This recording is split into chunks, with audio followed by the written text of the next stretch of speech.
لە پێشوازی مانگی پیرۆزی ڕەمەزاندا لە خوڕماڵ کۆڕێک سازکراوە کە لایەن دەستگای نووری حیکمەوە سازکراوە و پێکەوە بینەری چەند دیمەنێک دەبین و باسوخواسی ئەو کۆڕە دەبین. خزمەت برایان و خوشکانی بەڕێز و سەنگینەمەگەم لە شارۆچکەی خوڕماڵ یەک جا سوورەتی فاتحە بخوێنە 700 جا سوورەتی فاتحات خوێندەوە. ئەمە لە حاڵەتی ئاساییە بۆ فەزلی خوا و بۆ بەزەیی خوا و بۆ دەستکەوتنی ئەجر و پاداشت و بۆ بەناوی خوای گەورە و میهرەبان، درود و سڵاو بۆ سەرگیانی پاکی پێغەمبەر محەممەد صلی الله عليه وسلم. ئەمڕۆ لە بازنەی خوڕماڵ دەستگای نووری حیکمە بە مەبەستی خۆ ئامادەکردن بۆ مانگی پیرۆزی ڕەمەزان بۆ ئەوەی ئێمە لێرە کۆڕێکمان بەستووە، سیمینارێکمان بەستووە بۆ هاوڵاتیان و قوتابیان و دایکان و باوکان و برایانی خۆشەویستمان کە ئینشاءڵڵا بتوانین لەم وتارەوە خۆمان ئامادەکەین بۆ مانگی ڕەمەزانی پیرۆز کە مانگێکە پڕ لە خێر و بەرەکەت، چۆن بتوانین پێشوازی لەو مانگە بکەین، چۆن بتوانین ڕۆژ و زیکر و یاد و قورئان خوێندن و فەرمودەکانی پێغەمبەر بەیاد خۆمان بینینە و زیاتر و زیاتر خۆمان بەو کارەوە ئینشاءڵڵا خەریک بکەین. ئامانجیشمان ئەوەیە ئەم قوتابیە بەڕێزانە، ئەم دایکە بەڕێزانە، ئەم کوشکە بەڕێزانە کە لێرە ئامادەن ئینشاءڵڵا لە ڕێی مامۆستای بەڕێز مامۆستا محەممەدەوە بە وتارە شیرینەکانی بە فەرمودەکانی پێغەمبەر زاخاوی مێشکمان بکاتەوە، دڵمان نوریم بکاتەوە بۆ ئەوی بتوانین بە شێوەیەکی باش لە مانگی ڕەمەزانی پیرۆزدا سەرکەوتوانە کارەکانمان جێبەجێکەن ئینشاءڵڵا. لە سەرەتای دروستبوونی ئینسانیەتەوە تا ئەو ڕۆژەی دنیا کۆتایی دێت چەند ملیار خەڵک دێتە ئەم دنیاوە تۆ لەو مانگەیە.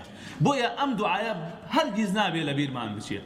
لەگەڵ ڕەمەزان دای لە دەرگامان دەرگاکانی بەهەشت بەڕوومان ئاکرێتەوە، وەکو بڵێ خۆم ڕازانوەتەوە، من حاضر کراوم بۆ ئێمە، ئەوە تا پڕی ناز و نعمەتە، ئەوە تا دراوەتە سەر پشت چاوەڕێی ئێوەیەتی. وەرن ماڵی خۆتان ئاوەدانکردنەوە، قەبری خۆتان ئاوەدانکردنەوە، زاد لەگەڵ خۆتان نەبێنن، ئەو دەرگاکانیش دراوەتە سەر پشت و حاضر چاوەڕێتانەکە. و ئەوە دەرگاکانی دۆزەخیش داخەم بۆی تەوبە بکەن، بۆی بگەڕێنەوە، بۆی پەشیمان بنەوە، بۆی ئیتر واز دەو ڕێگەی بێنن. ئەگەر مەبەستان بێ ئەتوانن ئەوە بکەن، ئەوە من دەرگاکانی دۆزەخشم بەڕووتانە داخست. لە ڕیوایەتی ترە فەرمێ هەموو دەرگاکانی ڕەحمەتی خوش لەو مانگەیە ئەکرێتەوە.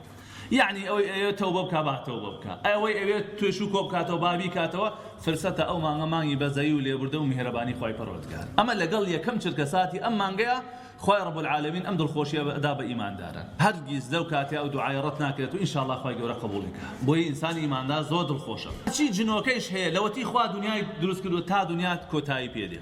هەمووتان بچن لەو شوێنەیە بوەستن. خوای گەورە و میهرەبان هەرچی شەیطانت دەسەڵاتدار و ملهوڕەکان هەیە، هەرچی جنۆکە بەهێزەکان هەیە لەم مانگەیە کۆتەکرێن، زنجیرە خرێتە دەست و پێیان. جا هەندێک کەس هەیە ئەڵێ باشە مامۆستا جا ئەگەر لە مانگی ڕەمەزانە شەیطان کۆت ئەکرێت، ئەوە هەم گوناح و تاوانە چیە لێرە و لەوێ ئەکرێ؟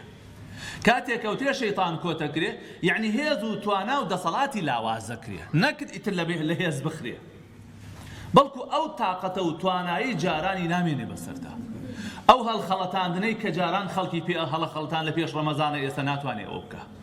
ئەمیش دیسان خوای رب العالمین وەکو کار ئاسانیەک بۆ ئێمە دەی ئەوانەی کە ئالوودەی گوناهێکن، ئالوودەی تاوانن، لەسەر ڕێگەی خراپن، ئەوە شەیطانیشتان بۆ لاواز دەکەم، دەسەڵات و هێزی ناهێڵمەوە، بەڵام چی ئەکەی لە هەندێ ئینسان کە بەداخەوە نەفس و ئارەزوو هەوای خۆیان وەکو شەیطانێکی لاتووە، وەکو رب العالمینە فەرمێ ئین النەفس لەئەمارەة بالسوء. هەرچی گوناه و تاوانی پێشووتری هەیە خوای رب العالمین بەهۆی هاتنی ئەم مانگە پیرۆزەوە ئەیسڕێتەوە. ڕۆژۆکەی ئەبێتە هۆی سڕینەوەی گوناه و تاوانەکانی، شەو نوێژەکەی تەراویحەکەی ئەبێتە هۆی سڕینەوەی هەموو گوناه و تاوانەکان. یعنی بەڕێزان هەموو چرکەساتێکی دەرفەتە، هەموو چرکەساتێکی خێر و بەرەکەتە بۆ ئینسانی ئیماندار.